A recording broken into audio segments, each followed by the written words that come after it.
Nous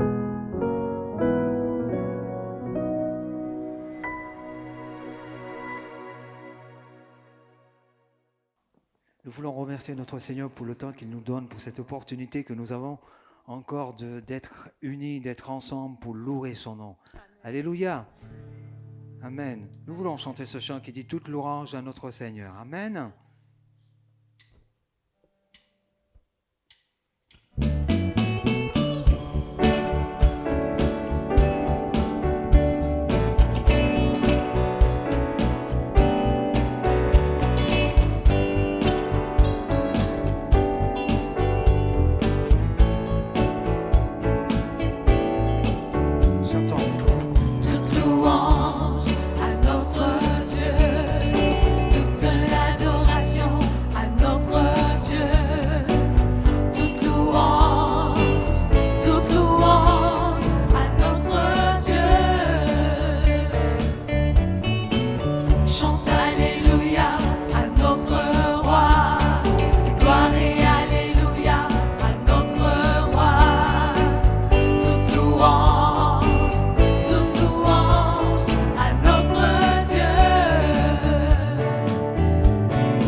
À notre Dieu, toute louange, toute louange, toute louange, toute louange, toute louange, toute louange, toute louange, toute louange, toute louange,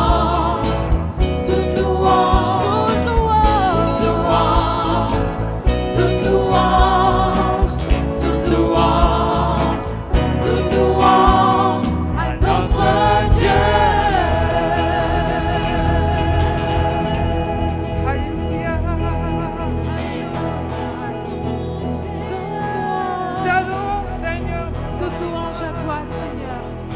L'adoration à toi, Jésus. Proclamons que tu es Seigneur. Alléluia, Amen. Seigneur. Nous déclarons, Seigneur, que notre louange, Seigneur, mon Dieu, pour toi.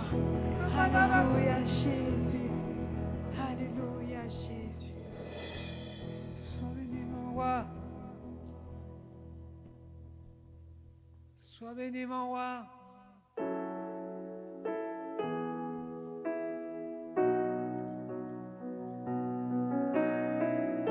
Tu es digne, Seigneur.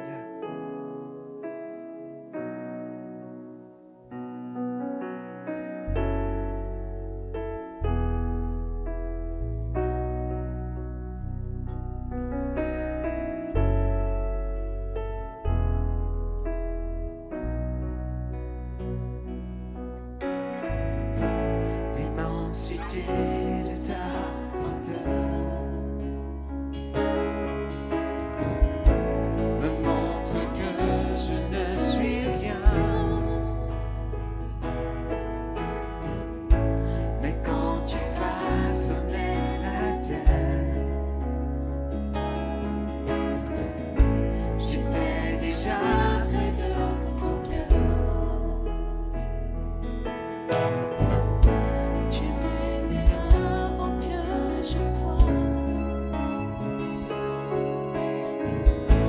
Et pour moi, tu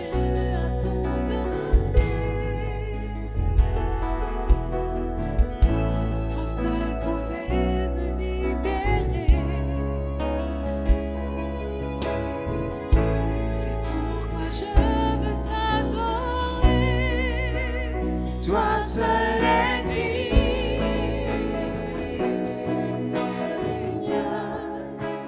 de recevoir louange et gloire pour l'éternité. Toi seul es digne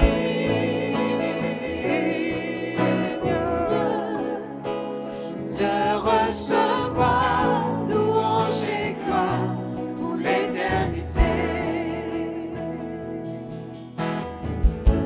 Dans ta présence, je me tiens, car tu as ce dont j'ai besoin. La joie, la vie et le bonheur sont dans tes paris, mon sauveur. Toi seul es digne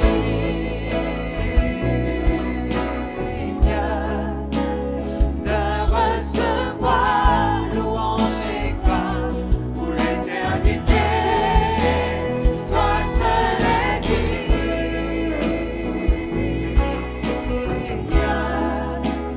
de recevoir louange et gloire pour l'éternité.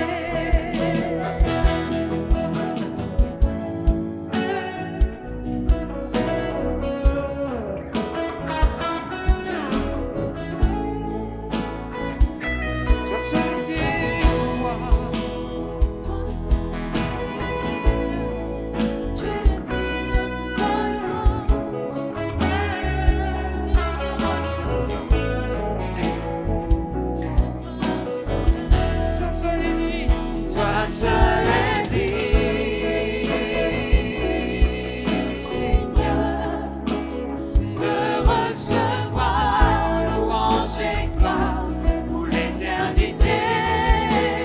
Toi seul es digne de recevoir louange et gloire pour l'éternité.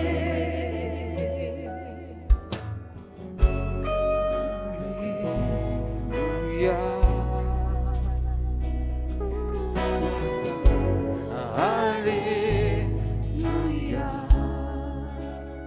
Sois Seigneur. Alléluia.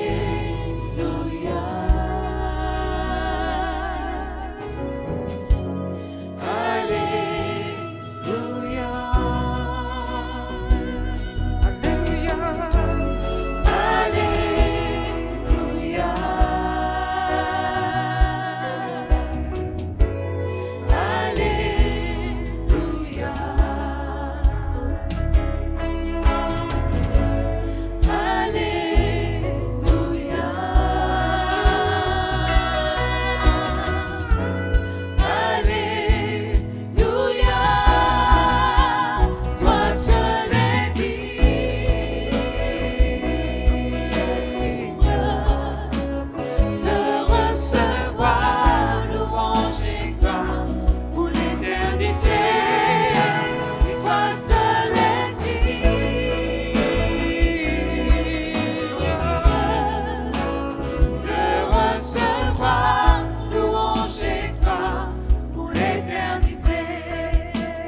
Toi seul est digne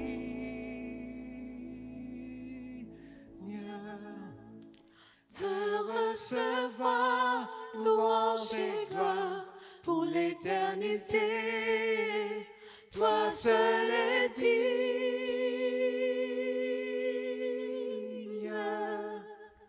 de recevoir louange et gloire pour l'éternité.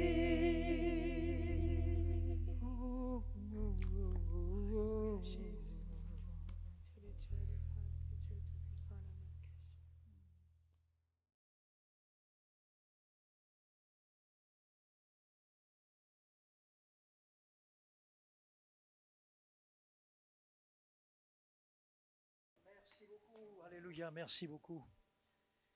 Nous chanterons encore tout à l'heure et nous aurons un temps d'adoration extraordinaire. Parce qu'avec le Saint-Esprit, ce que l'on fait devient, est transformé et devient extraordinaire. Nous traversons des temps très particulier en ce moment. Et j'aimerais parler de cette notion du temps, le temps. On va parler du temps, et où mieux que dans ce texte très très connu, Ecclésiaste chapitre 3, où mieux que dans Ecclésiaste 3, pour parler du temps. Ecclésiaste, voici la lecture, chapitre 3, verset 1er. Il y a un temps pour tout, un temps pour toute chose sous les cieux. Il y a un temps pour tout, un temps pour toute chose sous les cieux. Le temps. Nous allons parler du temps. Plusieurs titres pourraient remplacer cette expression « il y a un temps pour tout ». C'est-à-dire, il y a un moment où Dieu a décidé du changement. Il y a un moment où Dieu va retourner la situation. Et il le montre dans la Bible et il l'a prouvé dans ta vie plusieurs fois. C'est extraordinaire. Ce Dieu qui transforme aussi, puisqu'on parle du temps, savoir attendre. Ah, savoir attendre. Dieu bouleverse les temps, les circonstances. Il y a de cela 20 siècles, on attendait quelque chose, ou plutôt on attendait quelqu'un. Et les temps furent bouleversés à cette époque-là. Voilà, quand Jésus arrive, voilà 4 siècles qu'il y a un silence. Nous, entre le livre de Malachie et le livre de Matthieu, Ancien Testament, Nouveau Testament, on a une feuille, une page. Mais il y a 4 siècles de silence où les prophètes se taisent, on ne parle plus. Et tout d'un coup, qu'est-ce qui se passe? La naissance d'un enfant va tout bouleverser. J'ai raconté déjà cette histoire de ce petit garçon qui a transformé tout un campement. Les bûcherons étaient partis dans la forêt, ils partaient pour des semaines, ils abattaient les arbres et ils travaillaient dur, et puis ils revenaient ensuite vers la civilisation, si on peut parler comme ça. Et cette fois-là, un bûcheron avait emmené avec lui sa femme et son épouse parce qu'elle était enceinte. Et donc ils travaillaient, les bûcherons, et voici que pendant leur travail, en plein campement, il y a eu la naissance de son petit bébé.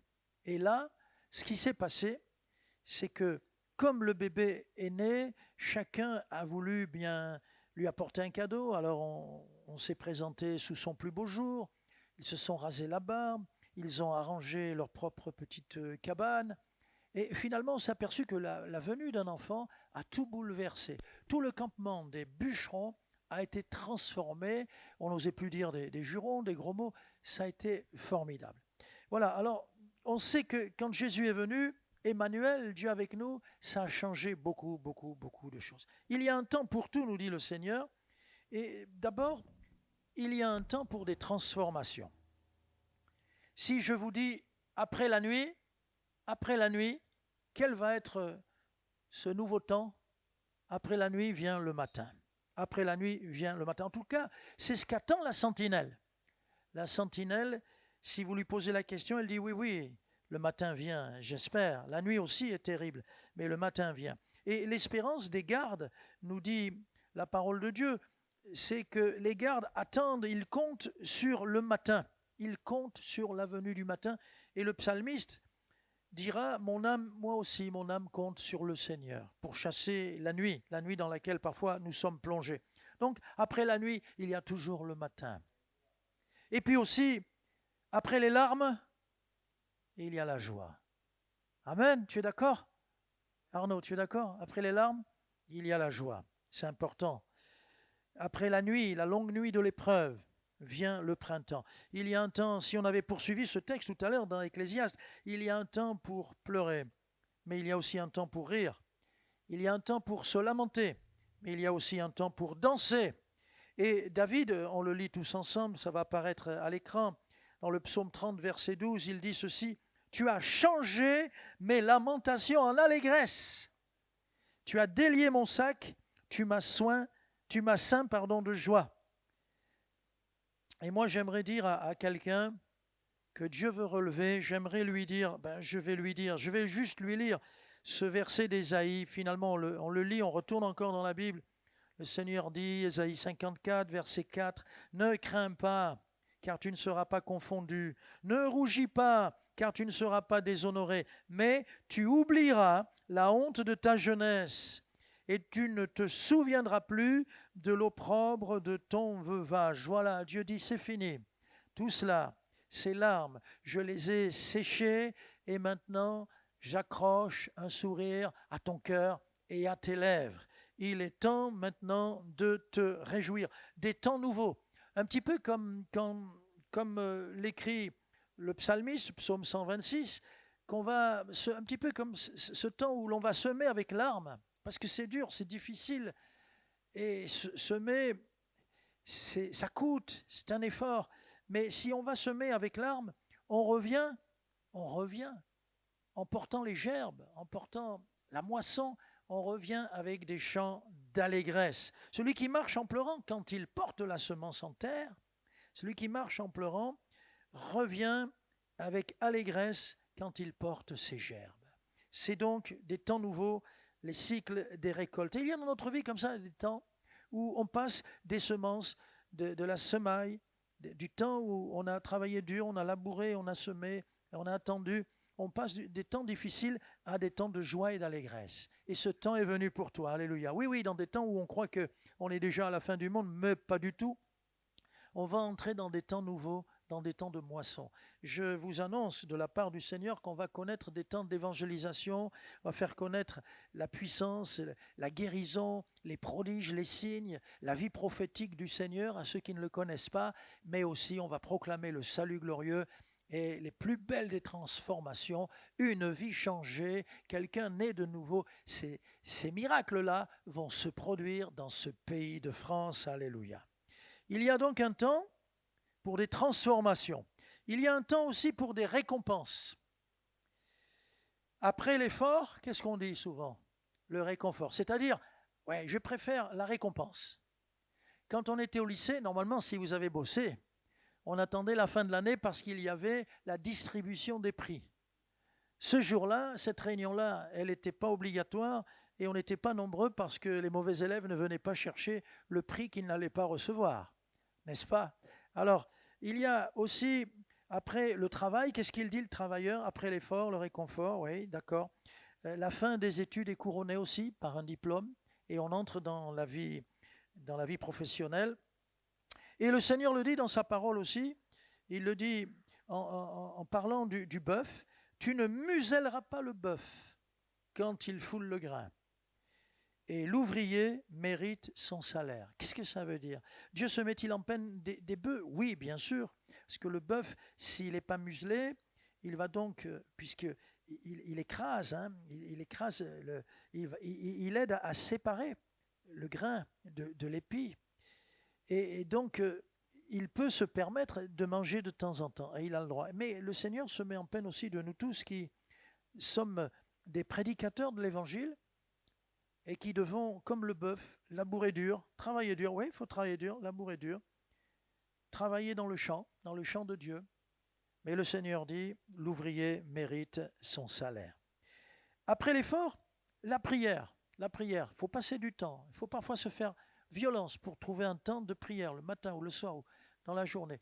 Et après la prière, il y a l'exaucement. Alléluia. Après la foi, la prière, ça va ensemble, il y a l'exaucement.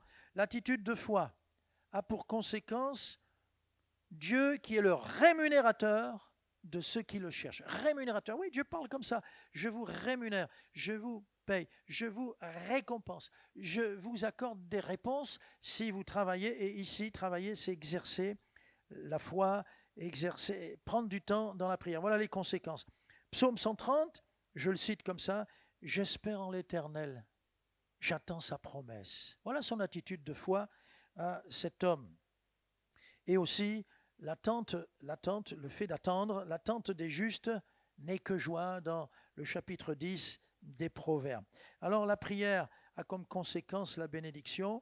Ésaïe 58 nous le dit. On lit dans sa parole. Ésaïe 58, le Seigneur dit, va jeûner, va prier, va le faire correctement, va le faire dans mon amour, dans ma douceur, va le faire en pensant aux pauvres, en n'oubliant pas d'accorder des bienfaits, d'être généreux. Et maintenant, cherche ma face, jeûne et prie. Et le Seigneur dit comme conséquence, alors, Ésaïe 58, alors tu appelleras et l'Éternel répondra. Tu crieras et il dira, me voici. Amen. Dieu s'engage à répondre à nos prières. Comme quand je sème quelque chose, Dieu s'engage à ce qu'il y ait des conséquences. Et les règles que Dieu fixe, ce sont les règles de la moisson. Si je donne à Dieu 5 pains et 2 poissons, je pourrais nourrir une multitude, bien-aimés. Et si je passe du temps dans la prière, Dieu va le multiplier et il dit, je réponds et même il dit, me voici pour te bénir. Après le combat, il y a la couronne. Il y a la couronne.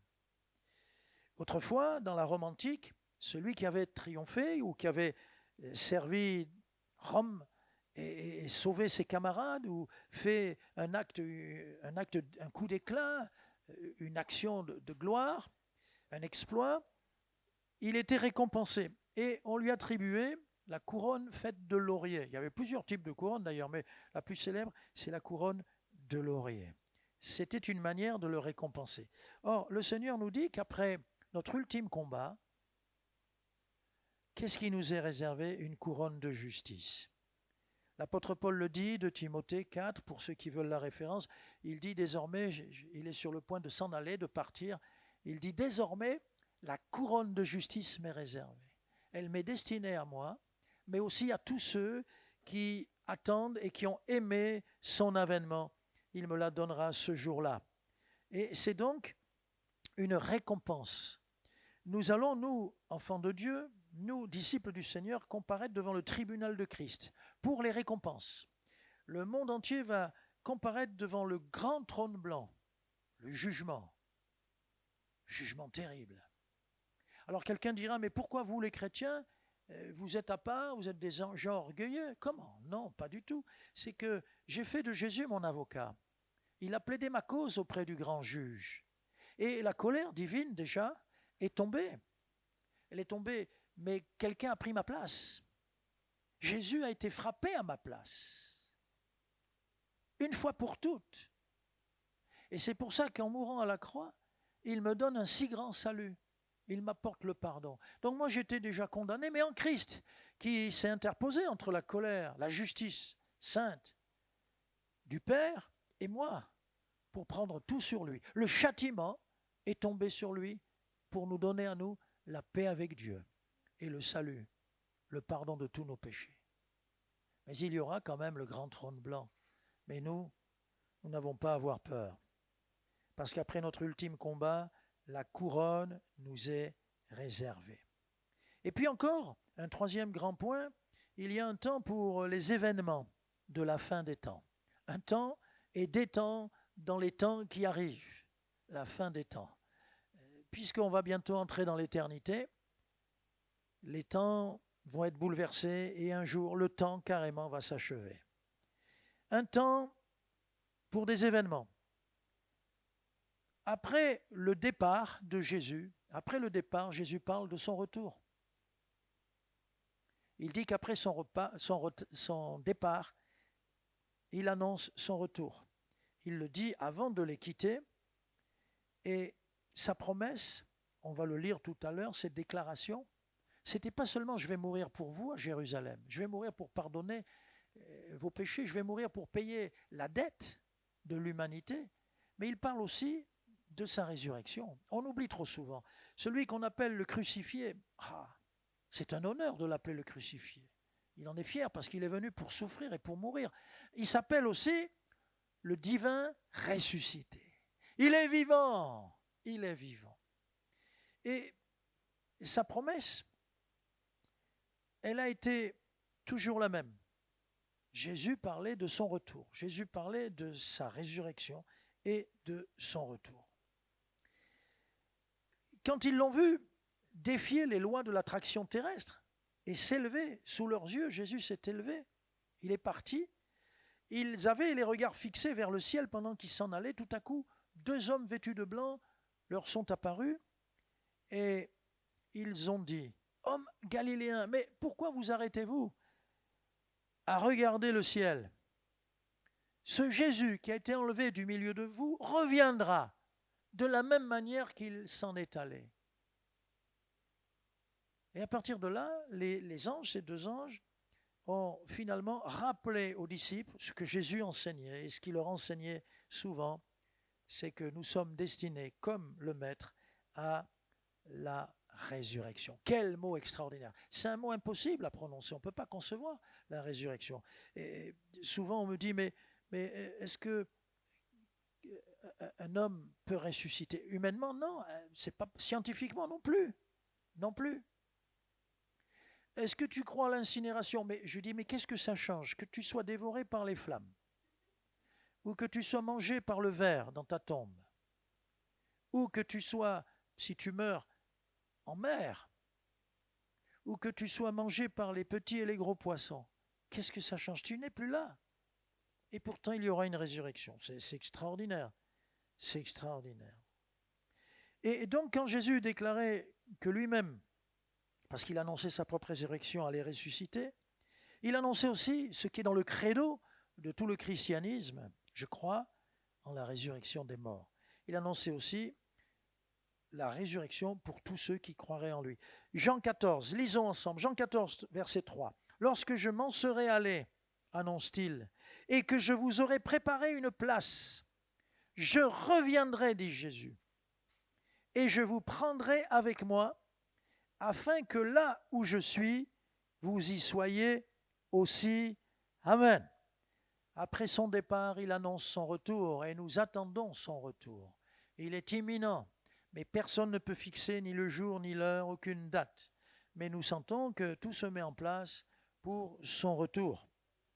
Après la mort, notre mort à nous, donc la résurrection. Et Paul disait, nous prêchons Christ ressuscité. Sinon, notre prédication et notre foi sont vaines. Si tout s'arrête à la tombe, il n'y a aucune puissance dans le message que je prêche. 1 Corinthiens 15. Il dit, mais il y a une puissance. Parce que celui qui est mort pour nos péchés a vaincu aussi la mort. Elle n'a pu le retenir. Il n'a pas pu en rester captif. Il a secoué le séjour des morts. Et la mort, ni la vie, ni les royaumes, ni les puissances de ténèbres, ni les anges, ni les démons, personne ne peut empêcher l'amour de Dieu de se manifester. Et il s'est déployé en Jésus-Christ notre Seigneur. Il est venu donner sa vie et il est venu vaincre la mort pour nous. C'est pour cela que l'enfant de Dieu ne doit pas craindre la mort. Jésus a dit, vous serez vivants quand bien même vous serez morts. Si vous avez le Fils, vous avez la vie et la vie éternelle. Il a dit, je suis venu donner à mes brebis la vie en abondance. Alors, je vous cite ce retour de Jésus. Un signal donné à la voix d'un archange, au son de la trompette, tout d'un coup, celui qui est ressuscité descendra du ciel. Et les morts en Christ vont ressusciter premièrement. Et il dit, les morts en Christ vont ressusciter, et les vivants qui seront là, eux, partiront directement, tous ensemble, rassemblés, réunis, nous serons enlevés à la rencontre, sur les nuées, à la rencontre du Seigneur. Cette rencontre se fera dans les airs. Après la mort, la résurrection. N'ayons pas peur, bien-aimés. Que pouvons-nous craindre? Puisqu'il a vaincu pour nous l'ennemi le plus puissant, la mort.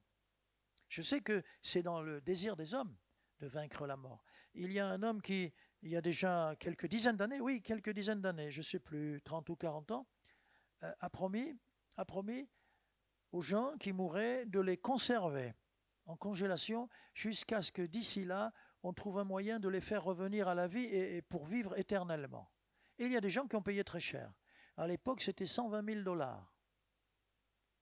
Et cet homme, ce croque-mort, d'une manière très très spéciale, on peut dire que c'est un croque-mort, il s'engageait à les conserver jusqu'à ce qu'on trouve le remède contre la mort. Bien sûr qu'on n'a pas dit, et si l'entreprise fait faillite, qu'est-ce qui se passe? Et il y a des gens en ce moment qui sont congelés depuis 10 ans, 20 ans ou 30 ans, et qui, avant leur mort, s'attendaient à ce qu'on les ressuscite quand les techniques, la science, aura découvert l'antidote à la mort, à la puissance de la mort. Mais nous, on n'a pas besoin de tout ça. Nous, on sait qu'on est du côté du ressuscité, alléluia. Et il a tout pouvoir.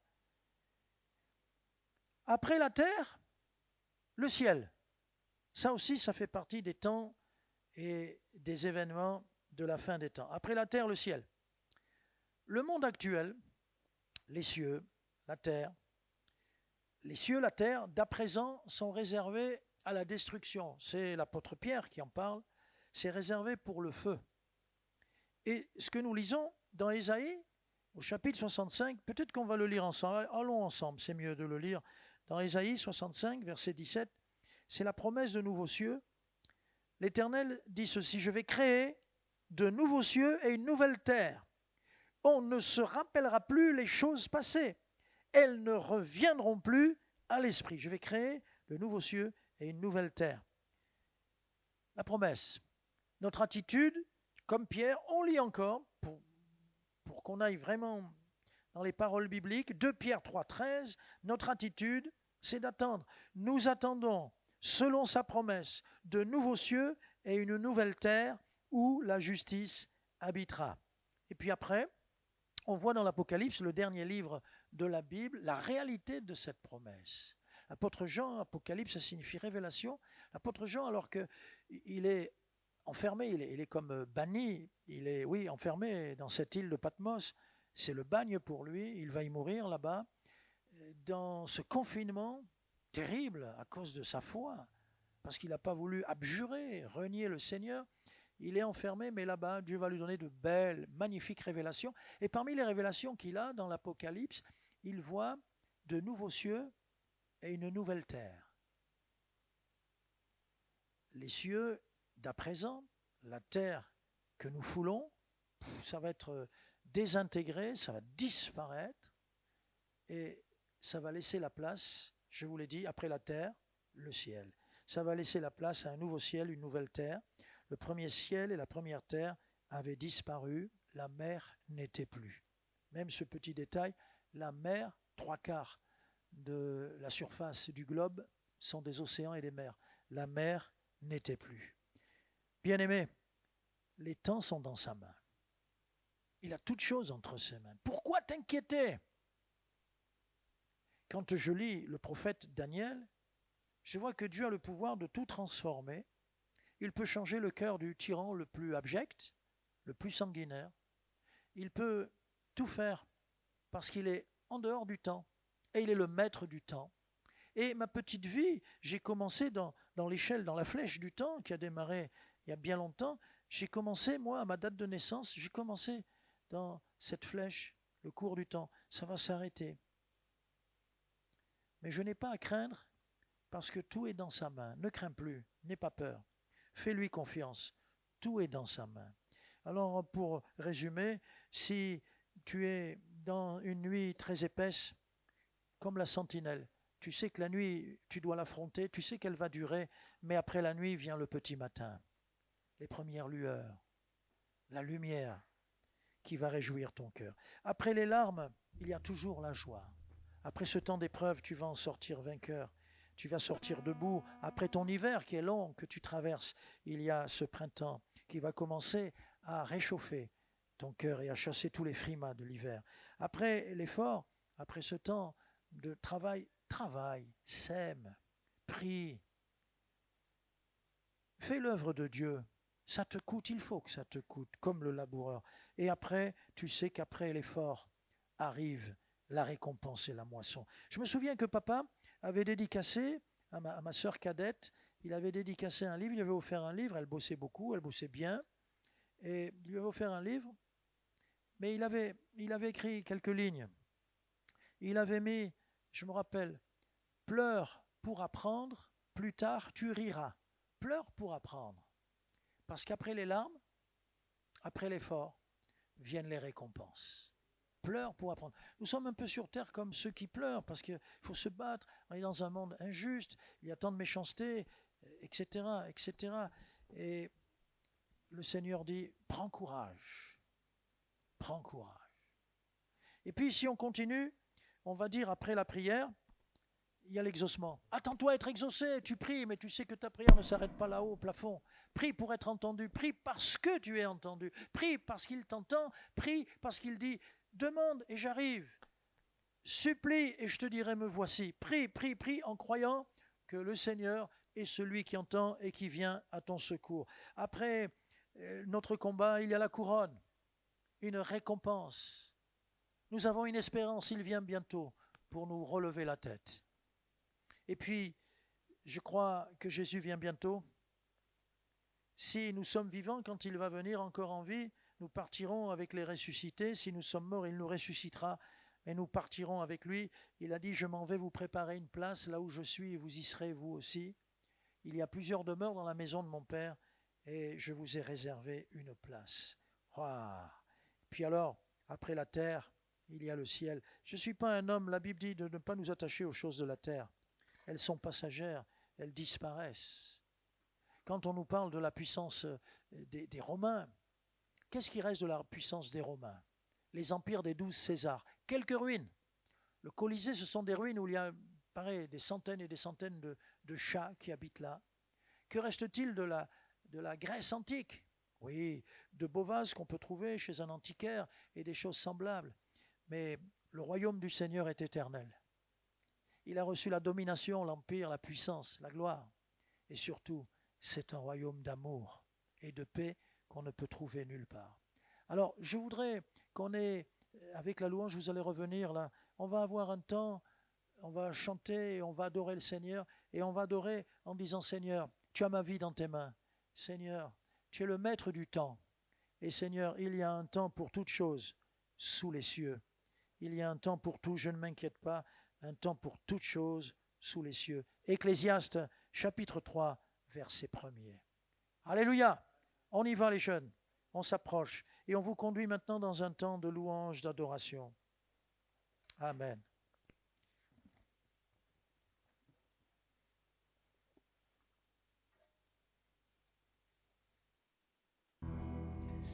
Et comme le disait notre pasteur Paul, nous voulons prendre encore un temps pour adorer notre Seigneur pour ce qu'il est, pour ce qu'il fait. Amen.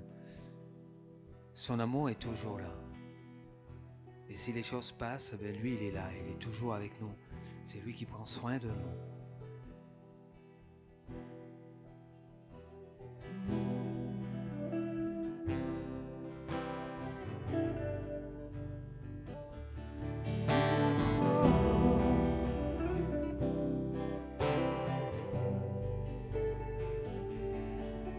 Ton amour infini, jamais n'abandonne, jamais n'affaiblit pour moi. Ton amour infini, jamais n'abandonne, jamais n'affaiblit pour moi. Ton amour infini, jamais n'abandonne, Jamais ne faiblit pour moi. ton amour infini, Jamais n'abandonne. Jamais ne faiblit pour moi. ton amour infini, jamais n'abandonne. Jamais ne faiblit pour moi. Ton amour infini, Jamais n'abandonne. Jamais ne faiblit pour moi. tu Encore, encore, encore, encore. Il me remplit et satisfait mon âme. Je n'aurai aucune raison d'avoir peur, car une chose demeure. Une chose demeure. c'est ton amour, alléluia. Ton amour infini, jamais n'abandonne, jamais ne faiblit pour moi. Son amour infini, jamais n'abandonne, jamais ne faiblit pour moi. Ton amour infini, Jamais n'abandonne, jamais ne faiblit pour moi. ton amour Infini, jamais n'abandonne, jamais ne faiblit tu pour encore, moi. Seigneur. Il dure encore, encore, encore, encore. Il me remplit, satisfait mon âme. Je n'aurai aucune raison d'avoir peur, car une chose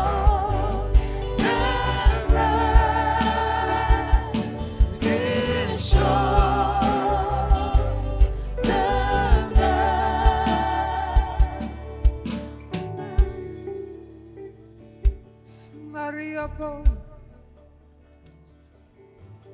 Alléluia, Jésus.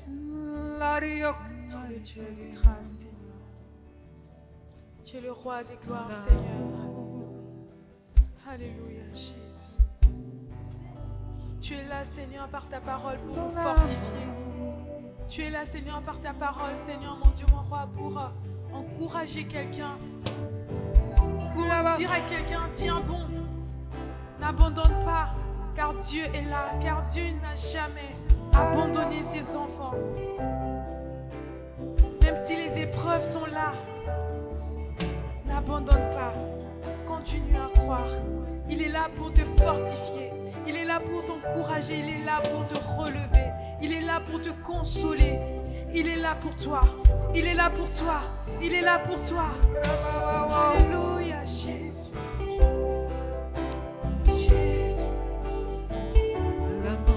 La mort, la vie, rien ne peut me faire douter de la force de ton amour. Ma dette payée, ma dette payée, non rien ne peut séparer mon cœur de ton amour. La mort, la vie, rien ne peut me faire douter de la force de ton amour. Ma dette payée, non rien ne peut séparer mon cœur de ton amour. Je veux dire ton amour infini, jamais n'abandonne, jamais ne faiblit pour moi. Ton amour infini, jamais n'abandonne, jamais ne faiblit pour moi. Ton amour infini, jamais n'abandonne, jamais ne faiblit pour moi. Ton amour infini, jamais n'abandonne, jamais ne faiblit pour moi. Merci Seigneur. Merci parce que tu nous as rachetés, Seigneur.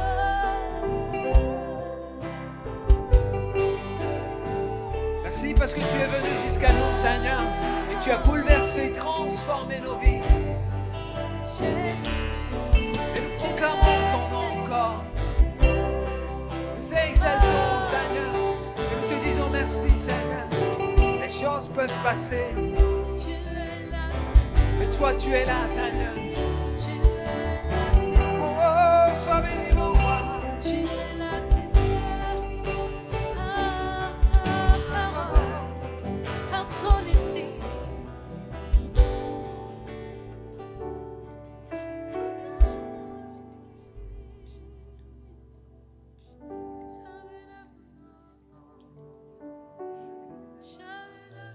C'est bon de pouvoir t'adorer, Seigneur. Toi qui tiens le faisceau de nos jours dans tes mains, nous te faisons pleinement confiance. Il est bon de nous attendre à l'Éternel. Il est bon de nous reposer à l'ombre du Tout-Puissant. Merci, Seigneur. Voilà pourquoi nous avons de l'assurance. Voilà pourquoi quand tout s'agite autour de nous, voilà pourquoi quand la terre chancelle, nous nous appuyons sur toi et nous sommes confiants. Ton amour est éternel. Il ne change pas. Merci, Seigneur, de nous permettre de te célébrer, de t'adorer. Alléluia. Amen. Alléluia. Alléluia. Alléluia. Alléluia. C'est vrai, Seigneur, ton amour est éternel, Seigneur. Et cet amour nous permet de glorifier ton nom. Et nous voulons le faire, Seigneur, avec un cœur simple, un cœur vrai. Parce que nous t'aimons, Seigneur. Parce que, Seigneur, tu es celui qui a su venir jusqu'à nous, Seigneur, et nous transformer, nous sortir de la boue du péché. Et tu as fait de nous, Seigneur, oui, des princes. Tu as fait de nous, Seigneur, des serviteurs, des cohéritiers avec toi-même, Seigneur. Et nous avons l'assurance qu'un jour tu viendras et tu nous prendras avec toi, Père, et que nous allons pouvoir régner, oui, pour l'éternité. À toi soit la gloire, Jésus. À toi soit la gloire, Seigneur. Nous reconnaissons ta majesté, nous reconnaissons, Seigneur, qui tu es. Et nous proclamons ce grand Dieu. Nous proclamons ce Dieu vivant. Oui, tu es vivant. Et oui, tu es capable. Oui, tu fais encore pour nous. Merci, Seigneur, pour ce que tu es. Amen. Alléluia. Alléluia, Seigneur. Seigneur, tu dis, Seigneur, dans ta parole, que ceux qui se confient en l'Éternel renouvellent leur force. Seigneur, ils prennent leurs envols, Seigneur, comme des aigles. Ils marchent, ils ne se fatiguent pas, parce qu'ils se confient en toi, Seigneur. Merci, Seigneur, mon Dieu, pour ta parole, qui nous a fortifiés. Seigneur, mon Dieu, qui a donné de la vigueur, Seigneur, dans notre esprit, âme, Seigneur, et corps. Je te bénis pour tout ce que tu es, pour ce que tu vas faire. Merci pour ta main puissante, ton esprit qui est en train d'agir, Seigneur, dans nos cœurs, dans le nom puissant de Jésus. Seigneur, c'est vrai que ta personne nous dépasse, Seigneur. Tu es si grand, si merveilleux. Merci pour ton Église, Seigneur. Merci pour les frères et les sœurs. Parce que, Seigneur, nous sommes tous unis, un, en toi, avec toi. Et c'est pour toi, Seigneur, aussi, que nous nous adorons ce matin. Seigneur, sois loué, sois béni. Oh Seigneur, gloire à toi, toi qui reviens bientôt. Toi qui, Seigneur, est sur un trône élevé. Tu es venu jusqu'à nous. Louange et gloire à celui qui est de toute éternité. Amen.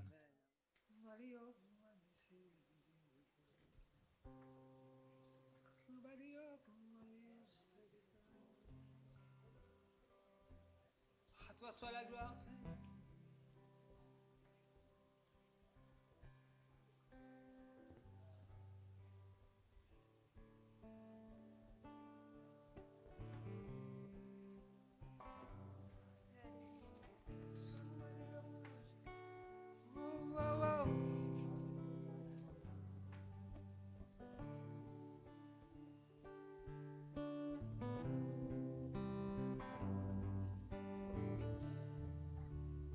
Tu es présent, Seigneur.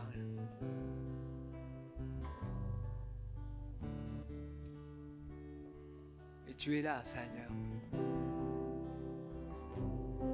Avec chacun, Seigneur. Avec celui qui est ici, en cet instant, Père. Mais avec aussi celui qui est devant son poste. Celui qui est dans sa maison et qui loue ensemble avec nous ce même Dieu que nous avons. Oui, tu es présent, Seigneur.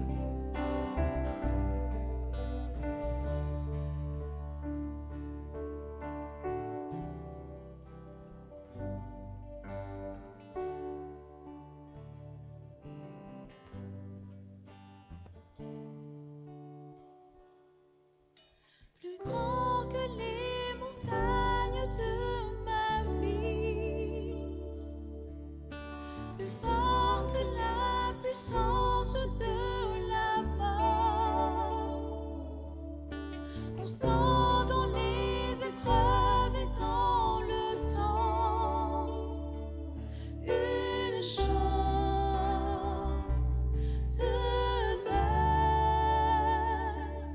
une chose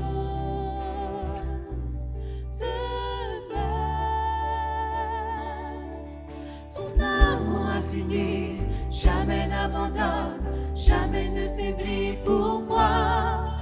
Ton amour infini jamais n'abandonne, jamais ne faiblit pour moi. Ton amour infini jamais n'abandonne, jamais ne faiblit pour moi. Pour moi.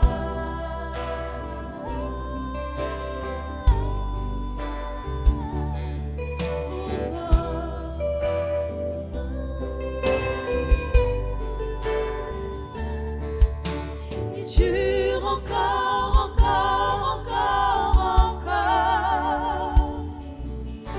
Il me remplit et satisfait mon âme. Je n'aurai aucune raison d'avoir peur. Car une chose demeure,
n'abandonne, jamais ne faiblit pour moi.